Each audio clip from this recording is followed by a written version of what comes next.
get my usual seat sitting over there. Inside. Hear about meteorites. Good to see you. The 20. Yeah. The annual membership? Ah. Okay. Is this the camera that's going out? I just want to wave. So even we're not, but we're gonna install.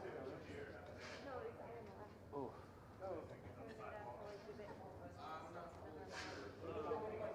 No, I don't think that's it. Oh well. That's so sad.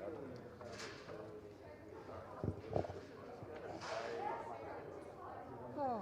I don't understand how people can do that.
I would, but they asked me to stay.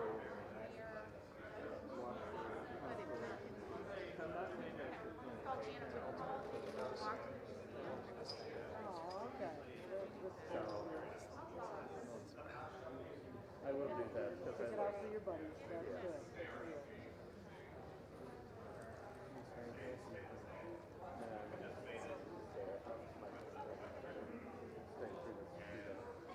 Oh, okay. Do you drive it? I act like I was going to Europe for 2 weeks.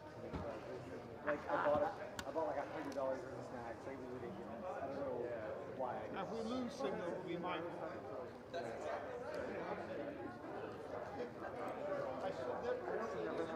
I know. I was like, I need everything I own goes into my bag. Right. Yeah, I mean, yeah. 2 years ago, like,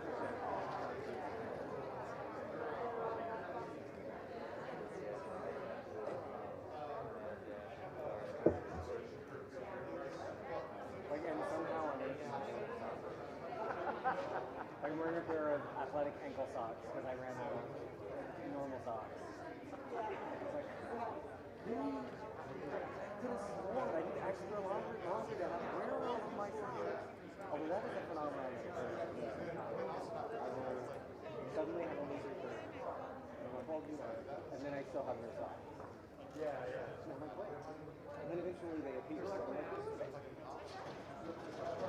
I will do that where hello. Oh, that's not good. Yeah. And then let it sit in the dryer for 3 days. I have no clue at all. Where? Oh, the dryer. Yeah. Well, I enjoy the conversation. Oh, that was fun. Yeah. And seriously, check out that. I will. I do think I watched like a few minutes of the house.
sit in one of the low seats, did you? Like the front one? Yeah, least leaning row, right? Yeah, that's true. Yeah, that's true. I'll see you later. Yeah.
They were they had a couple people confused, like thinking that I was waiting for you, you were waiting for me. I gotcha.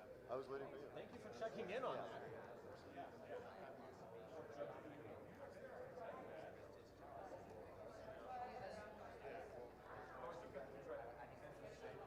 Okay, good afternoon.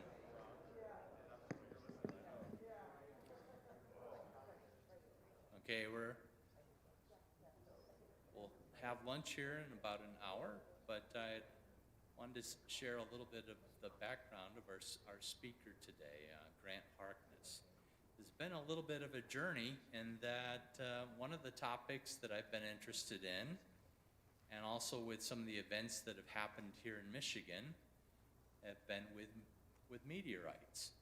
And we know that our colleague Todd Slisher had recovered fragments from a fall that happened near Hamburg, Michigan. We know that periodically we'll hear about different events. And I've had some samples, like probably you've had samples brought in. Is it a meteorite or not?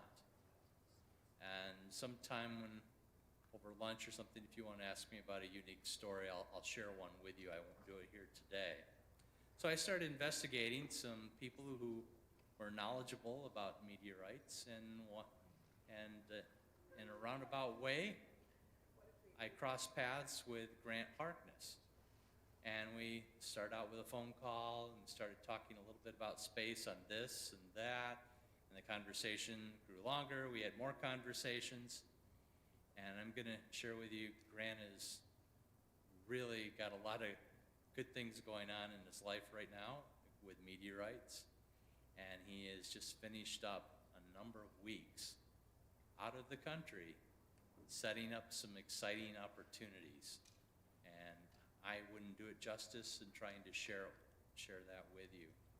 But I think you're going to want to check out some of the other things going on with Grant's life and the project he's working on. So without any further delay, I'd like to welcome Grant Harkness.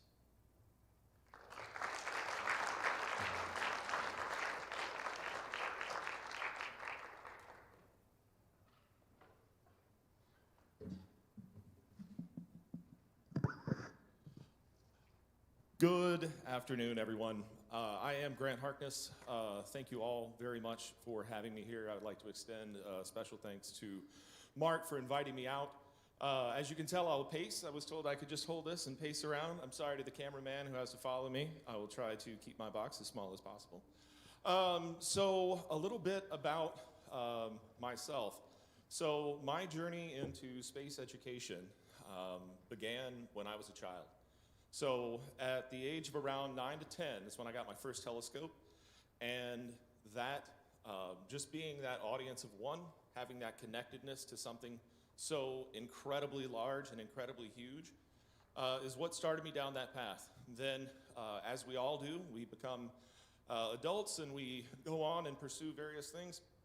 And then once that interest began to be expressed by my oldest son, that started me back down the path. So long story short, it went from a simple telescope and an interest in space to now my wife and I run the organization for the Proliferation of Space Studies. We currently operate in 19 countries. We have a target of 25 countries by the end of 2022. And what we specialize in is we provide space-related STEM educational resources and financing free of charge to educators, all the educators that we work with. So all of our end users, whether they be individual educators, educational institutions, a lot in the developing nations and the developing countries that we work in, if it's not simply the access to the supplies, it's the finance. So the financial aspect is obviously a huge impediment. So what we do is we work with suppliers and producers around the world to get fair pricing, and we have individual donors as well as fundraising efforts that we conduct. And that way, when we are put in contact or we get in contact with educators, they don't have to worry about where the supplies are going to come from or where the finances are going to come from. We sit, we discuss passion, we review their body of work, and we go from there. That just simplifies the whole process because money is a huge thing. So today, Space Talks, utilizing meteorites as keys to conversation. So a lot of times, meteorites are viewed as being a museum piece, right? So you go to a museum, you see this beautiful meteorite, and it's behind glass, right? So it's behind glass.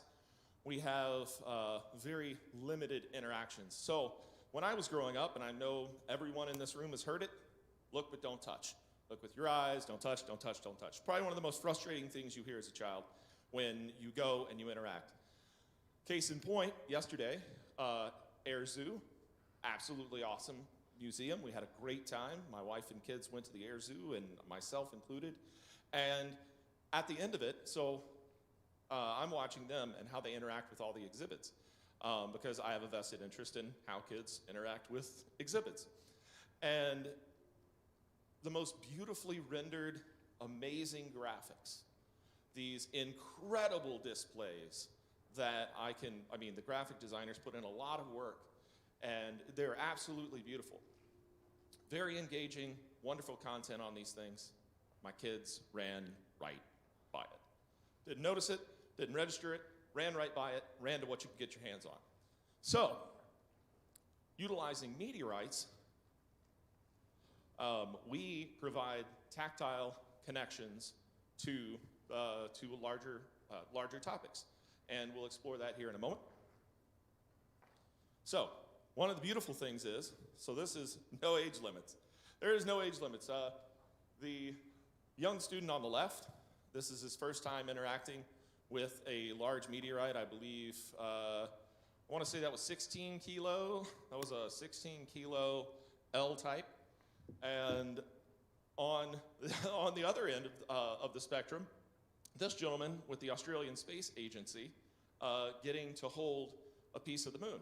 So the beauty of it is that at some point in our life, we have, regardless of where we are, regardless of where we come from, it bridges all socioeconomic divides. It bridges all divides set up by government, whether that be, borders and so forth.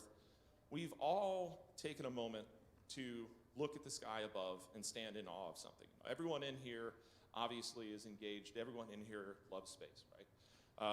Space and planetariums. So one thing is, how do we provide a meaningful physical interaction with something? I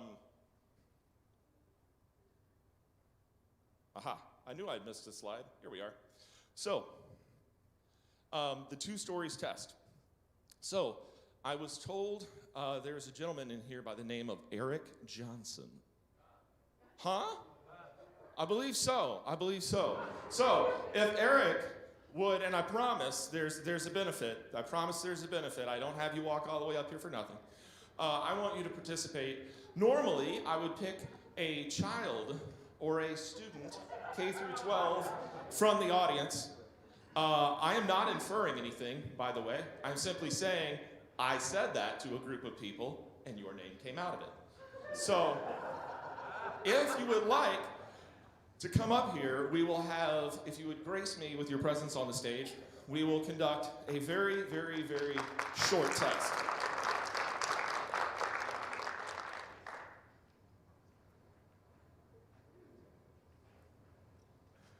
Thank you for coming up here. And so, the 2 stories test is basically this. It's very simple, and it will look slightly ridiculous to most of us. But we get the question of, well, what do meteorites bring? How do meteorites enrich a conversation? What are you talking about? So, I'm going to tell you 2 very short stories. And they're going to sound alike with one minor difference. So, in the coming decade, hopefully, if all suppliers are on board, we will be going to the moon. Not just to collect samples, but to actually have meaningful, long-term human habitation. I'm going to say the story again. So in the coming decade, we're going to be going to the moon. Here, hold a piece of it. So that is an actual piece of the moon. So that is a lunar sample. That's NWA 11788. So we are going to be going back to the moon, not just to collect rocks, but to actually have long-term, meaningful human habitation. So now, my question to you is, out of those 2 stories that I told you, what's more engaging? Right, exactly. Okay? See? And that's what I meant. There is no age limit to that. If I do that with an 8-year-old, if I do that with an 80-year-old, it's the same response. So the individual is more engaged. The individual has the attention. The individual gets to touch, gets to hold. It's no longer this thing and run away. Security. And as I said, there's a benefit to coming up here. So thank you for participating. For your participation, you get a sample of Chirgash, and I just got back from Dubai, and so we have all these exhibitors out there, and they all have trinkets, right? Whether they're keychains or lanyards or so forth. I want to tell you what. Astroscale, which they specialize in cleaning up space debris, so they're developing systems to go out and swarm space debris and map it and then actually attach to and deorbit the debris. They have the coolest pin. When you take it back, you will see that once you take this off and you press the button, it will project a picture of the moon. It is so cool. So thank you for your participation. I appreciate it.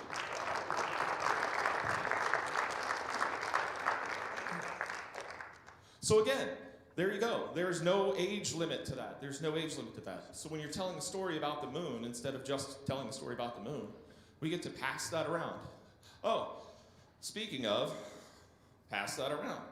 So we're all, and I do this in classrooms all over. So we'll start here. Now, I absolutely encourage you to take pictures of it. I know that's a desire. Because it's not every day you get to hold a piece of the moon. Again, that's a lunar meteorite that's found in the North African country of Mali. For you who are interested in taking notes, that's NWA 11788. So yeah, pass that around. And you get to hold the moon while I talk about meteorites. So where to from here? So say we partner, you have meteorites. What do you do with them? How do you actually engage? What topics do you utilize? And I'm going to give you examples of what topics and the methods in which I engage students. Now, for a little bit of background, I generally engage students K through 12. So we do work in pre-K, and obviously we engage with adults as well. Our focus is K through 12. So leftover Legos. So as a kid, or as an adult, we play with Legos. We've all loved, at some point we play with Legos, we play with building blocks. So that's a very effective segue when you have a meteorite and you're talking about the leftover Lego concept. So you build something incredibly beautiful, incredibly profound, whether it's a TIE fighter or some sort of village, or my son's over there, redstone monstrosity. Alex, am I right? Redstone monstrosity, yes? Okay, I'm trying to learn. There's so many things I need to learn. So we build these incredibly wonderful things, but there's always leftovers. So we talk about how there's leftover bits from the formation of rocky planets and moons, and how these meteorites that orbit, whether it's in the asteroid belt or in another form or fashion, we talk about them as leftover Legos. And the kids love it because the kids are able to understand that concept. The kids are able to say, okay, so I make something, I take these base elements, being Legos, I take these base elements, I put them together, and I create this massively beautiful thing, and then afterwards, I got some leftovers. So now, you go from, it's a simple rock, to it's a rock from outer space, to the concept of accretion disks, to the concept of planetary formation. So you begin to introduce more and more and more and more and more advanced concepts. So resource distribution. I love this because inevitably, especially in the astronomy class that I teach, every student in there has a cell phone. So we talk about the cell phones, okay? Now, in a cell phone, obviously, there are many components, and those components are comprised of a whole host of different materials. Well, we actually will slice open meteorites. You'll see that a little bit later in the presentation. We slice open meteorites, and we analyze the components that are in a very base way, in a very approachable way, in classrooms. And we analyze what's in them. So we talk about the resources that are available to us in the asteroid belt, and we talk about resource distribution. Because when we, and I say when we become interplanetary, because that's our only hope, is to eventually leave this beautiful planet of ours and go elsewhere and spread out into the solar system.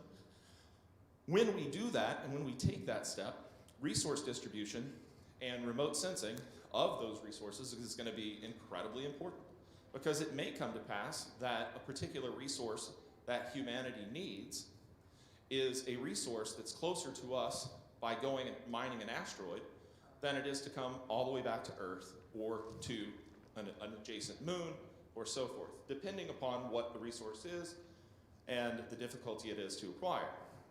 So, in that instance, we went from a rock. We used, let's say, a $50, $100 wet saw. We've sawed it open, we've looked at it, and now it goes from a rock to resource distribution to off-world mining, and the concept, bringing it home, basically to the students, that everything within what you have, all of these things that we just take for granted, these ubiquitous items in our hands, all cell phones and all the other gadgetry, these things they all take resources. So when we become interplanetary, we have to understand how and where do we acquire these resources. So it gets the thought processes going. And we've seen it. We've seen these things we've seen it in our students. And they're like, oh, hold on. The cell phone is made of things? Like, yeah, and where are you gonna get those things, right? If you're on Mars, if you're on the moon, where are you gonna get them? You have to find them. You're not gonna go down to the Apple store. That's not gonna work. So we're gonna have to make stuff, and to make stuff, we need stuff. So it goes from a simple rock, now we're into resource distribution. So where did we come from? Obviously, I'm not here to make any particular claim. I'm just here to say that in meteorites, carbonaceous meteorites, a particularly famous one, obviously Murchison, for those of you who know, who are into meteoritics, or most recently, Aguasarcas. So Aguasarcas from Costa Rica. So inside of these, we found water that's not of this earth, and we found amino acids that are not of this earth. So we talk about, with our students, where do these resources, where do these individual elements come from? How did they get there? And so there again, it goes from a simple rock now to off-world water, okay? So off-world water, what significance does that have? Well, when we go, we are all gonna get thirsty, or for other reasons, whether it's lubricating a particular piece of mining equipment, earth moving and so forth, we're not going to have these novel, or we won't want to use these novel lubricants that we use on Earth for cutting. We're going to want to use what's available and least impactful to our brand new home. We are a little bit late to the recycling game here on Earth, but these are concepts that are now being baked in at the very core of all of these efforts to become interplanetary. So, where did we come from? Now it goes from a little rock to amino acids, to the discussion of biology, and you can segue out into astrobiology. You can segue into remote sensing, how we look for water. So when we look for water in other planets, when we utilize amazing techniques to attempt to view atmospheres and understand atmospheres. And then you talk about the building blocks of life, what it all takes. Now these are all subjects that you and I are acutely aware of, right? These are topics we've had, these topics we've discussed, these are discussions we've had. But in the K through 12 space, we all know that so much is new. How do you engage? That's how you engage. So you have a rock, and now we're talking about astrobiology. There you go. Comparative analysis, earth rocks, meteorites versus meteorons. Anybody who's worked in a geology department will know this. Or is anybody who has anything vaguely space related in their title ever will be able to attest to this? I think I found a meteorite. I think I found a meteorite. And that's not to make fun of it. I love the passion. I absolutely do. I understand passion. That's great. I want people out there. I want their eyes on the ground. I want them to look. I want them to be excited. I want them to love science. I also want them to learn. So, comparative analysis. We talk about what does a meteorite look like? Why is it different? Because to those of us who work with meteorites, to those of us who analyze meteorites, collect meteorites, we 9 times out of 10 look at these specimens that people find and we go, that's not a meteorite. And they're like, how do you know? Well, because it's not. I don't know. It takes hands-on experience. So it's a great destructive analysis. So kids, obviously, and adults, I love destructive analysis, things that you can saw and grind and throw sparks and make messes. It's wonderful. And obviously, we know that's engaging to kids. We know that's engaging. So how do we do that? So again, back to the wet saw and sheet, NWA, unclassified meteorites. A lot of people think that meteorites are unapproachable, whether or not, generally from a financial aspect. Again, one of the goals with TOPS and what we do around the world is we just take the financial aspect out of the discussion altogether. But from a cost to us, we can acquire meteorites at a very, very, very cheap rate for the most part for stuff that's we can do destructive analysis. So then it goes from a rock into the discussion of geology, into processes on Earth. How are processes on Earth different to processes that formed the meteorites and the different meteorites that we have? What are the similarities? What are the differences? Why are they there? And we get into that as we destroy these specimens. And the kids love it, because then also the teachers who have not been involved in these efforts, they're like, we can just saw them open? Yes, that's why I gave them to you, saw them open. It's wonderful. Saw them open, destroy them, get your hands dirty, it's wonderful. And the kids love it.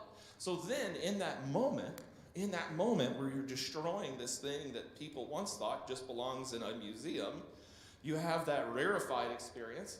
You have the kids' attention because you have something that's loud and is, in a case of a wet saw, likely throwing water. So you have this very, very engaging visceral thing where you get to engage and destroy and then compare. So it goes from being a rock to something far greater. Then, something that I have a particular passion in, and we touched on it earlier, was effluent recapture and recycling. So as we expand, as we go out, we understand better now as a species what being a good steward of your home means. For many, many, many decades, we got by with just totally egregious acts against nature. And now we realize what impact that has. So again, we want to not just be good stewards, but when we have limited resources, it's a big no duh, we want to make sure that we utilize them effectively, and we want to utilize them efficiently. So, effluent recapture. So again, you have a rock, okay? So you have a rock, you have a wet saw, what do you do with it? Well, sustainable agriculture, everybody in here needs to eat. I don't. But, you know, we all like to eat. I clearly do. And so agriculture, the concept of sustainable off-world agricultural development, how does that relate to meteorites? So in meteorites, when we cut, in some instances, what we do is we will actually utilize a totally decontaminated saw. It's a wire saw. We use a new deconned wire. We decon the beds. For those of you who have, are interested in lab protocol, we can go in more in depth on that. And we use an incredibly pure water. So, what are we mimicking? So what we're mimicking is eventually, when we go off-world, like I said, we're not going to want to use these novel lubricants that have a negative impact on wherever we are, whether it's the moon or Mars. So, we understand that there is water on the moon, and we have water on Mars. Obviously, it's kept deep away and not, pouring out of fountains or anything like that. And it's going to be something that takes work and effort to extract, but it's something that's going to be available to us, and it's a very efficient, effective lubricant for cooling as we begin to do drilling, cutting, and so forth. So one thing that we do at the Wilton Community School District, which is where they have very kindly offered their students as guinea pigs to several brand new programs when we roll out programs. So what we do is when we saw these meteorites, we capture that effluent and we use it in two ways. So we use it in hydroponics. That's way one. So what we'll do is we illustrate being able to capture a mining effluent and how and what grows in that effluent. So, and then we compare it to a normal hydroponic setup. Is it a perfect lab setup? Absolutely not. Is it something that would absolutely stand up to a massive scrutiny at Harvard or Yale or so forth? No. But what it does illustrate is it illustrates the concept of recycling, which is something we're going to want to do. Resource recapture, something that we're going to want to do. It shows what agricultural development off-world can look like. So you go from a rock to a wet saw to off-world sustainable agricultural development and recycling. And the second way in which we use it is direct planting. I will say direct planting is much more expensive. So when we utilize, when we slice lunar meteorites or Martian meteorites, we're very careful to recapture that effluent, and we actually bake it down into a dust, and we use the dust to do direct planting. So we actually, it was very interesting. We went into this discussion with, because of the fact that these aren't commonly, I mean, simulants are very common. Obviously, we have Martian simulants. I believe, Dr. Schmall had discussed earlier simulants and the use of simulants. And simulants are common and far less expensive. So what we're using is we're using actual lunar meteorite dust, actual Martian meteorite dust. And we grow, the original thought was we were gonna grow vegetables, but in a group of 20 students, not everybody's gonna get a tomato, so it's not very effective. What we did find was very effective was growing herbs. So what we use is we will grow herbs that have a broadly applicable use across multiple cultures, so that everybody has the opportunity to harvest and take that herb that was grown in moon water or Martian water. Because let's face it, the hydroponic setup is far greater. It works on a much more predictable, in a much more predictable way than direct planting. But so they're able to take that herb back to their house and cook a dish with it. So whether it's enough for a single chicken breast, perhaps, but it's something where it immerses them in that concept. So they are going home, they're holding, smelling, eating the byproduct of the actual genesis of the whole discussion that they were having about the concept of recycling and the concept of off-world human habitation. So it went from a rock to I'm eating something that was grown in moon water. And that is incredibly captivating. The students absolutely love it. That's another way we utilize things. So some of our work that we've done directly, as I said, we're in 19 countries with a target of 25 by the end of 2022. One of our first countries is Botswana. That is Nonofo. So Nonofo Mogapore is actually, she heads up our work in Botswana. Incredibly passionate, incredible individual. And what she wants to do is she wants those moments, right? Because in Botswana, probably one of the most gut-wrenching stories, just from an educational standpoint, not from a whole world overview standpoint, but from an educational standpoint, it was terrible. She told me at one point they had got a UN contract or a UN grant that allowed them to purchase some books. And the books came in, and the books were taken because the librarian did not agree with the content of the science books. So, what we take for granted here is the ability to go out to the library and to get the latest and greatest. I want a book, so you're gonna get out your cell phone, and you're gonna go to Amazon, let's face it. I'm not saying that because, well, I can't talk about that. But anyway, they're Blue Origin's nice. Feeding minds. So with Botswana, they don't have the ability to go and to simply get a resource like that. So how do they captivate minds? So we offered meteorites. There's a lot more to the project that we do in Botswana. We're actually working with them to launch and to build their first major observatory. So that is a project that we're working on, but part of it is working at the community level to engage the people within the community. So when we start to generate these students that have an interest in space, but they go out into a community that doesn't support that, they get pushed back into whatever direction they were originally headed. And that is in Botswana, and that's in anywhere, you name anywhere. I have an interest in space. Well, you have the physique and the talent to be a football player. You should be a football player. Why are you interested in space? It's a waste of time. What are we doing? Well, we provide physical connections. So they go out, they talk to the community. You have these tactile interactions. You have more meaningful and in-depth things. It's a beautiful tool just to segue into conversation. And you can do it anywhere. I recently did it at an airport. And I had a little lunar sample, the lunar sample that's being passed around. Where is that, by the way? Hey, awesome. Taking pictures, that's great, absolutely. Hashtag hold the moon, whatever. So I recently at an airport, the ladies behind the counter, hey, you ever hold a piece of the moon? Excuse me? You ever held a piece of the moon? Are you kidding me? No, I have a piece of the moon. I gave her a piece of the moon. Now, what interaction, what the effluent of that is, what the byproduct of that interaction is, who knows?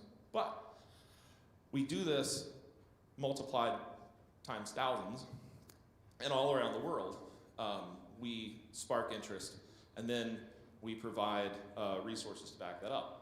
So in Botswana, what she's holding there actually is a 5-gram sample of a Martian meteorite and a 27-gram sample of a lunar meteorite that she's going now to include in her outreach work in Botswana. Opening doors. So just as a means of diplomacy, as a means of just what I talked about at the airport, just amongst people. This was in UAE, so this was in Dubai, probably around 2 weeks ago. And he was just so incredibly excited to be able to hold a piece of the moon. And out of this came a very interesting discussion where we have now a developing partnership to do more work and to do more outreach. So there again, you have a meteorite, you have a rock. All it is a rock, right? Well, now it's a key to a diplomatic discussion between two nations to help enrich the lives of kids I never would have had access to otherwise. It's no longer a rock. A crypto's doing the work. That's one of the easiest ways that we operate. So when we operate and we talk about meteorites, I don't have a particular goal of I need to penetrate a particular demographic, a particular country, a particular continent. What we do is we utilize a network of human resources that watch the people who are out there doing the work, and we find incredibly passionate people, or simply through communication such as this, we have people that are brought to our attention. Hey, look at this one, look at this one.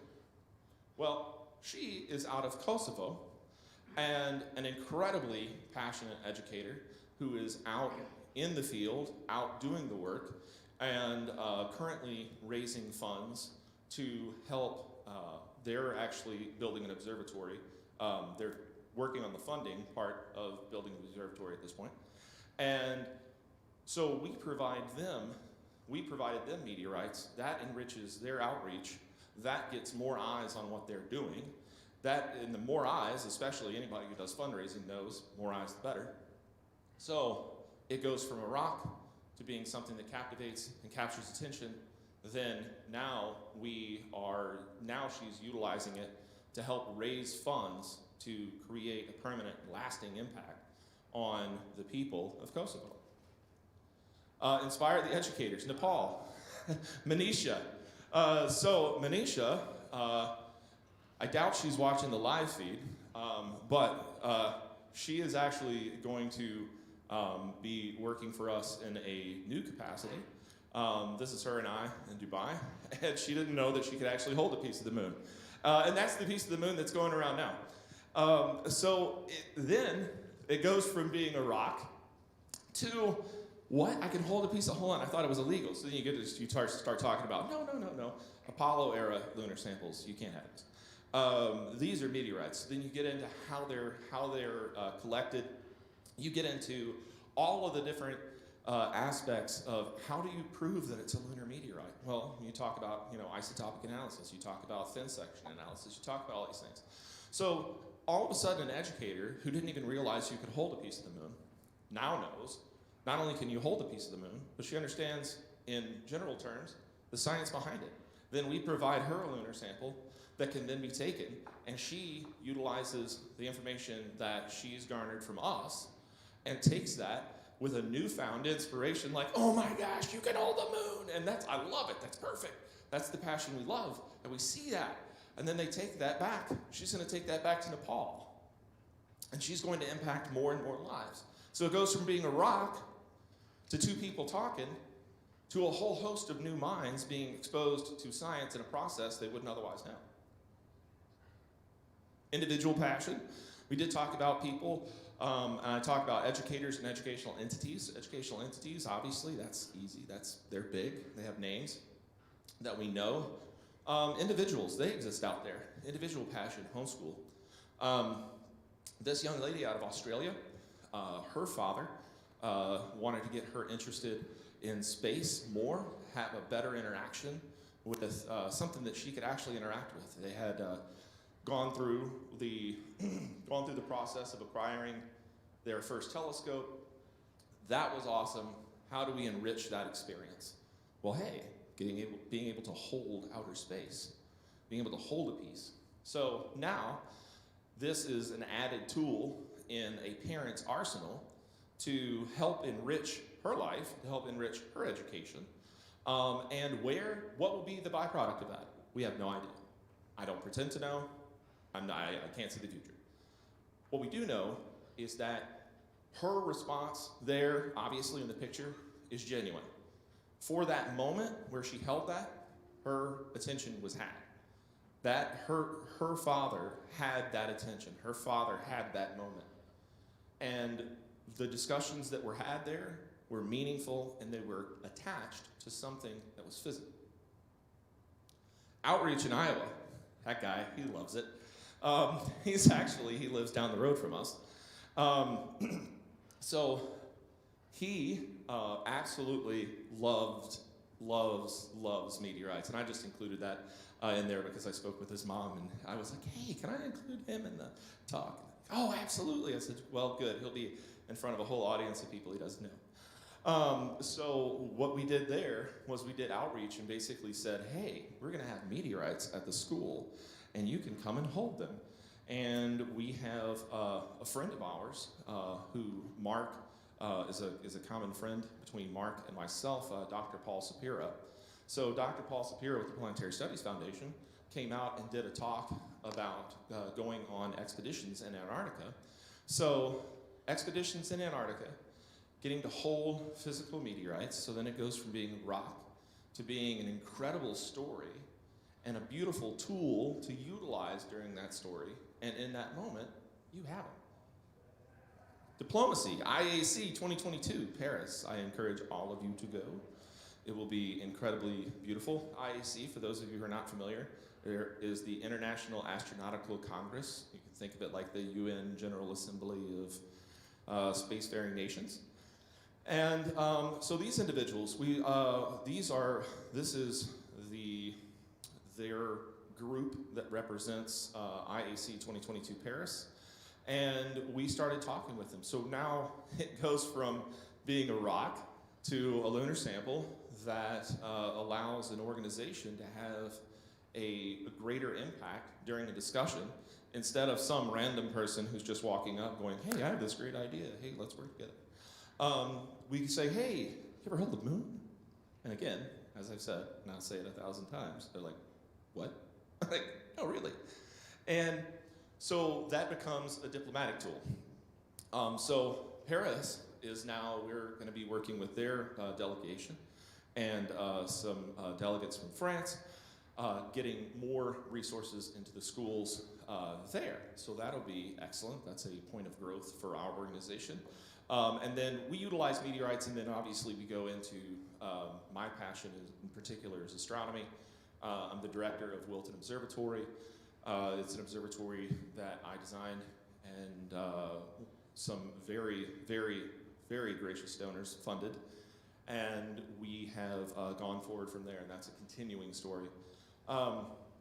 Always come prepared. So I did not know that I would meet a US delegation of young students.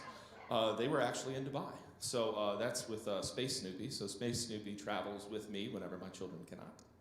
And so that's them with Space Snoopy, but they all got to hold a piece of the moon. And that was another thing. They're like, what? Where did these resources come from? You know, they're in this glitz and glamour and beautiful setting of Dubai where everything is frenetic and just over the top. And they meet a fellow American there, and then they get to hold a piece of the moon, and they're like, oh, that is awesome. Where are you from? Oh, I'm from the United States. Oh, really? So then that becomes, hey, what are you interested in? Left or right? What do you like to do? Oh, well, I like to, I'm interested in astronomy. One of them is interested in engineering. That's great, cool. You know, I know a couple of astronomers. If you need any particular individuals to mentor you, get in contact with me. Here's my card. What do you like to do? Well, I want to become an engineer, and I want to engineer CubeSats. Oh, really? Cool. I know an engineer who does CubeSats. He's got like 70 of them in various orbits around various bodies. And he absolutely loves instruction. So here's my card. Be in contact with me, put you in contact with him. And that just went on down the line. And it started with a rock. This conversation started with a rock. I don't have a problem starting conversations, clearly, but occasionally, you do need that segue. The meteorites are perfect. Bringing new perspectives to those that are already engaged. So this is hilarious because they're having the lunar pathfinder, and they have all these amazing lunar probes, and it's like, hey, so you're working with the moon. Have you ever touched the moon? Like, no way. They didn't want to be on camera. That's fine. I don't know what their media release is like. So actually bringing lunar samples. This is our greatest thing that we've done recently. So generally, and as a rule, I tend to be quite humble about what we do. However, my director for our operations in Pakistan says that I need to be better at marketing what we do. So I include this story because it fits very well. So many times, whatever the motivation is, in meteoritics, you have these meteorite hunters that go around the world and they chase these strewn fields, they chase these falls, they chase these new finds, and they take them in various ways. Some are very overt and fair and whatnot, and some are taken away from a country. So when we take and take and take and take and take, regardless of how we take, when we take all of these resources that could be used for whether they're educational or scientific purposes, we are depriving nations of certain resources. So in some of these developing nations, Pakistan being one of them, Jordan is our most recent. And so for Jordan, they only have one recognized meteorite. So there's one officially documented, recognized meteorite published in the Meteoritical Bulletin, METBull, for those of you who know, published in METBull, and that's called Aqaba. And Aqaba was 779 grams. I did cheat, I just read the slide. 779 grams. So you imagine the majority of everything that has a particular significance to your country, and your country's only tied to meteoritics. Most of it's held up in private collections. It's not out in the hands of the people. It's taken out of the country of Jordan. So what we use them in diplomatic ways. So what we did was we acquired a specimen out of the UK, and a great friend of ours who designs cases designed a custom case for it. And we repatriated a specimen back to the country of Jordan, to the Jordanian Astronomical Society, and back to the people of Jordan.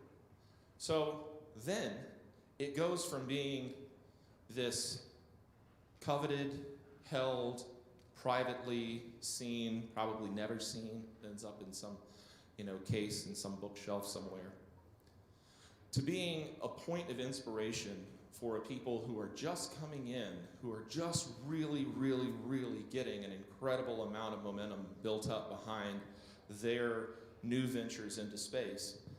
It becomes a tool that the Jordanian Astronomical Society can then use to connect the people not only to space, but to their own country. So it's a sense of national pride.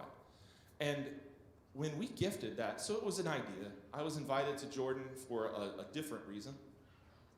We were actually doing basically some advanced surveys for a new project that we partnered with, we're developing, that has to do with future astronaut training. So out of this, it's like, hey, let's bring, since I'm going to Jordan, let's bring back a piece. And I didn't even realize the historic significance of it until I started researching it. And so I thought it was pretty cool, just off the bat. You know, hey, we had floated this idea across, and I called my case designer and said, hey, can you do a case? Absolutely, we'll think of something awesome. So when we actually gave it to them, it was Eric's response times 100. Because these people had in their hands something that, for one, they could never afford, because these rarefied specimens that are never seen on market command an incredible price. So these people are priced out of the market. They're priced out of the market. They can't afford to even hold something that comes from their own country. They can't afford to have something that's of national importance. They can't even have it. Why? Because it's priced out of their range. So here is a group of people who are genuinely excited and passionate and happy and all wanting to take a picture with it. And now they're so excited. They have a newfound energy to go out and they want to go show. So I went out to dinner with them, and I got to hear, oh, and then we're going to go to this school, and we're going to take it to this school, and then we had a whole gift of other meteorites. So we gave them lunar, Martian, carbonaceous chondrites, a whole host of other specimens so that they can go and instruct. So out of this little rock came, and this is, and by little, I mean this is incredibly little, 0.2 grams. That is, and that is huge, considering the amount and how old that fall was. So it went from being a tiny rock to an incredible moment of excitement and joy. And it brought back an energy into a group of people who had been trying to find new ways to engage their students. How do we engage these students? So now they have a story to tell, and they have the piece with which to tell it. So that was our most recent. So how do you start?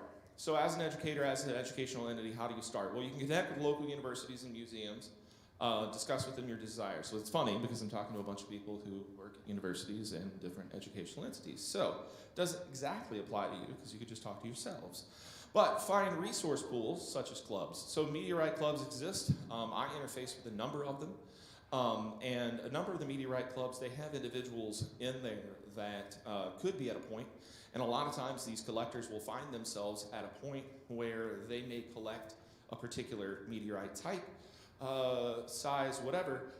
And as they grow larger, because let's face it, that's, you buy a tiny telescope and eventually you end up with a large telescope. Well, you buy tiny samples and you end up with large samples. So they have samples that they're willing to part with, sometimes for free. You'll be amazed at the generosity within the meteorite community, especially when you frame it as this, as an educational tool. So as a way to segue into all these different topics we've discussed today.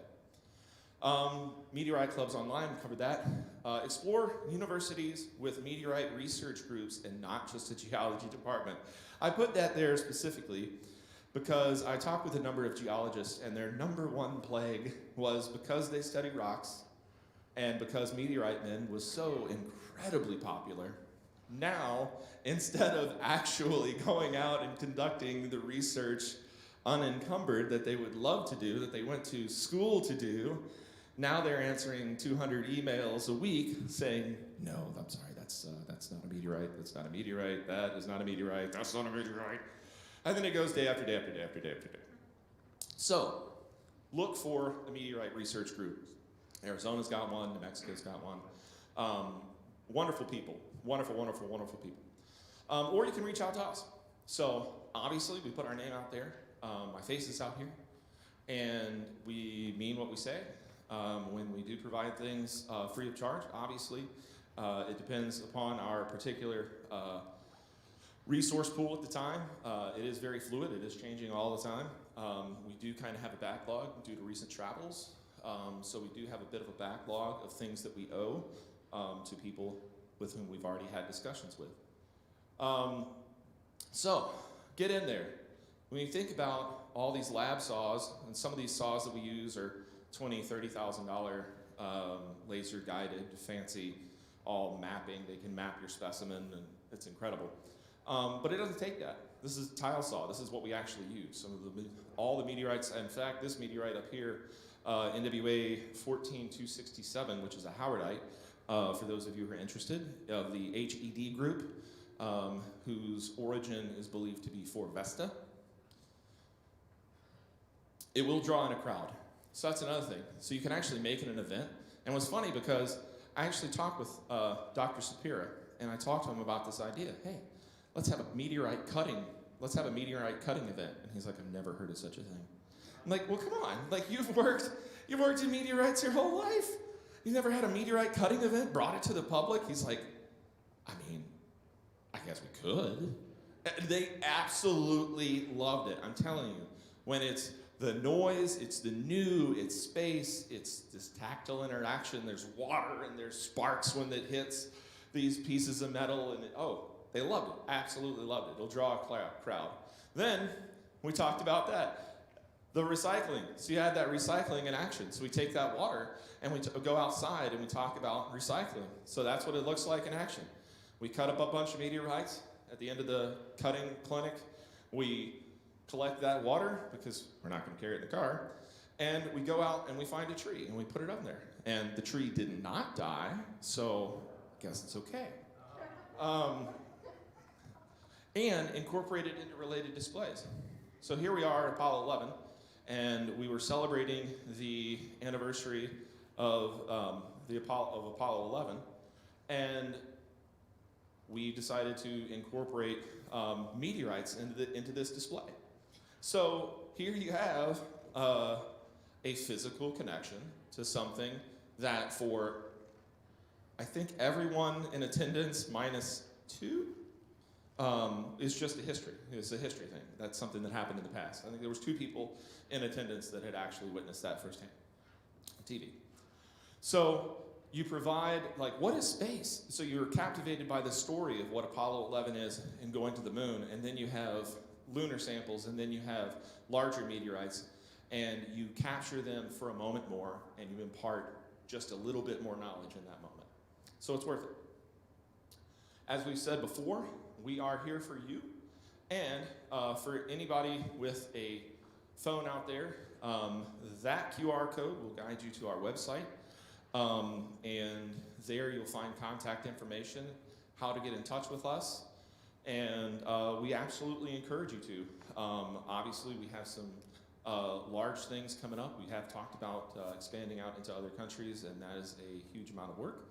But I assure you that whatever you request, we will do our level best to acquire and get into your hands so that you can go out and do what you love to do. Because I know everybody in here, if you're involved in planetariums, you love to instruct, you love to teach, you love to tell stories, you love to immerse people.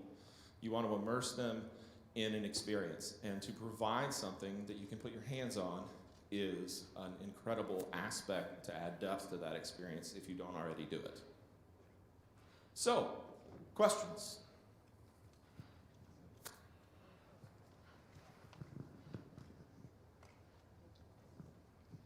Have you found that it matters whether it's from the moon or anonymous? I have found that when we are talking about the moon, it is more impactful to have a lunar sample.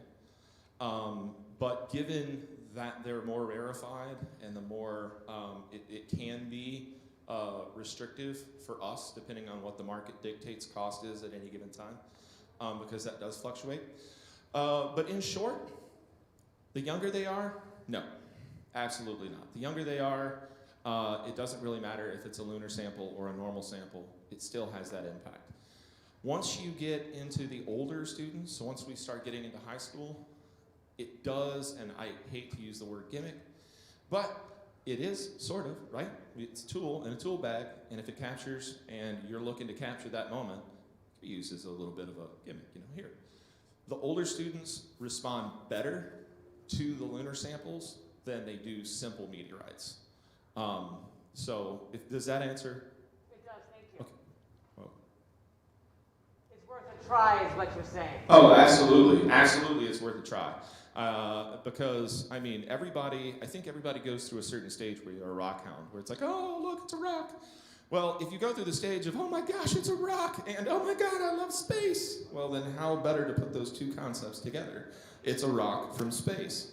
So you take what's a naturally occurring moment in childhood where we collect things, and then all of us, regardless of our status, regardless of what country, we've all had that experience where we look up at the stars and we are standing in awe of something that's above us. You take those moments and just understand them to be fairly universal, and then just go out there, and it works. It really, really works. So also, specimens, speaking of specimens, actually, let me walk down. Do we have any other questions while I meander?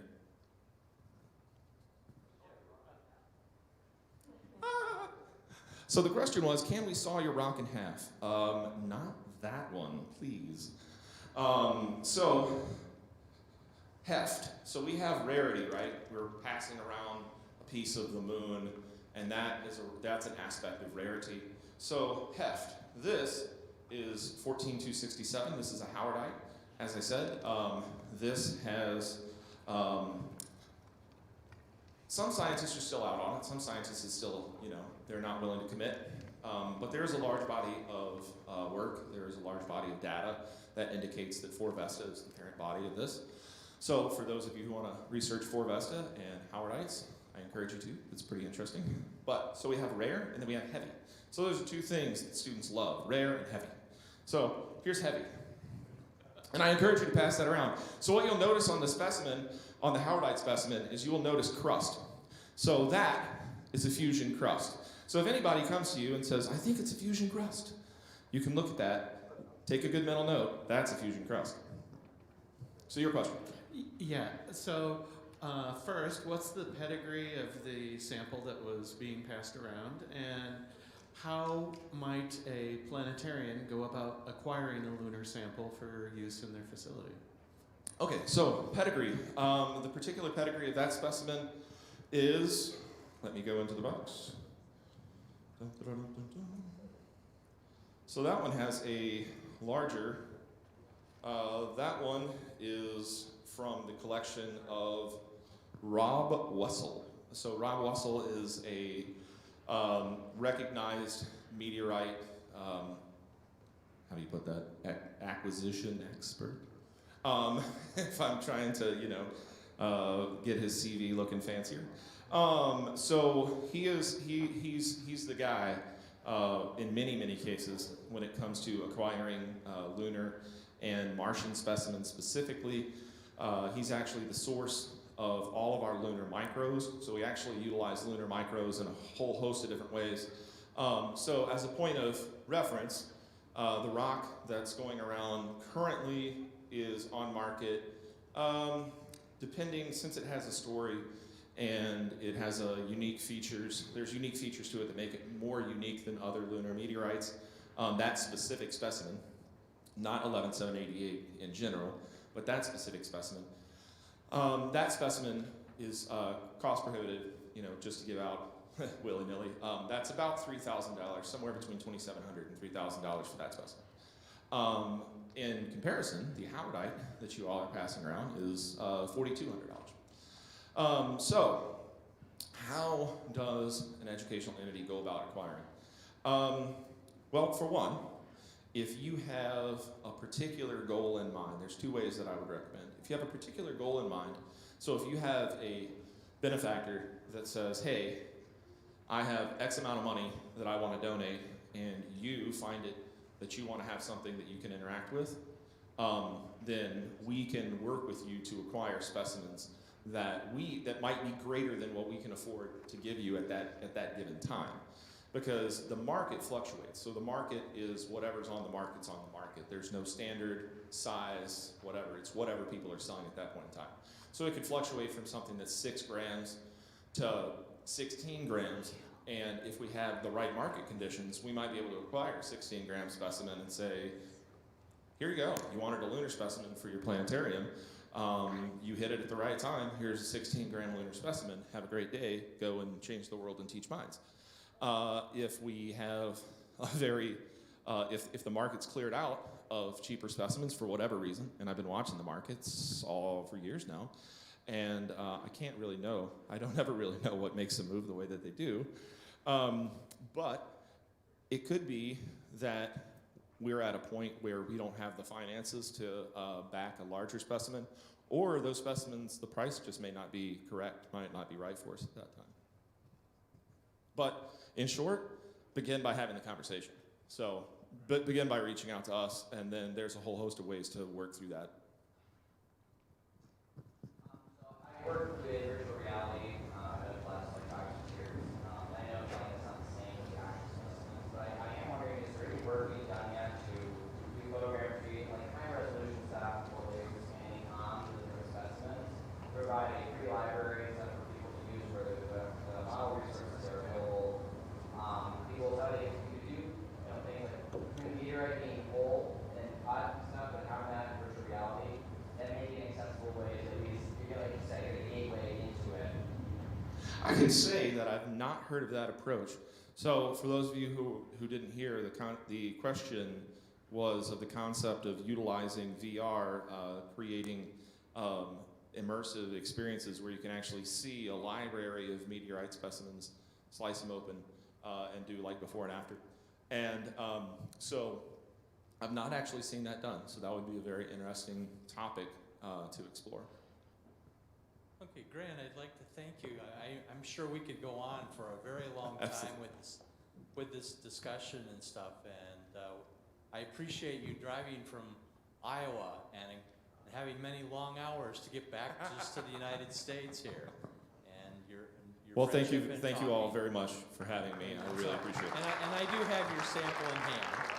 Oh, and he brought the moon back. I appreciate that. Yeah. So for anybody who wants to, we have the howardite that's going around up here. We also have a ordinary chondrite, so that represents stony group. Then we have stony iron, so it's a palisite, simchen, and then we have an iron, which is Sakotalan. So if anybody wants to come up here and get your hands on stuff, there's more specimens. Okay, thank you, Grant. Before you get up and leave, Renee has just a couple of things. Just a few quick announcements. If you are checked out of the hotel, the parking ends at 4, so that's what those green passes are in the back of the room. Pick one up on your way out, and use that to get out of the parking garage, because I believe your key card, which you could use to get out of the parking garage, is going to cut off at 4 o'clock.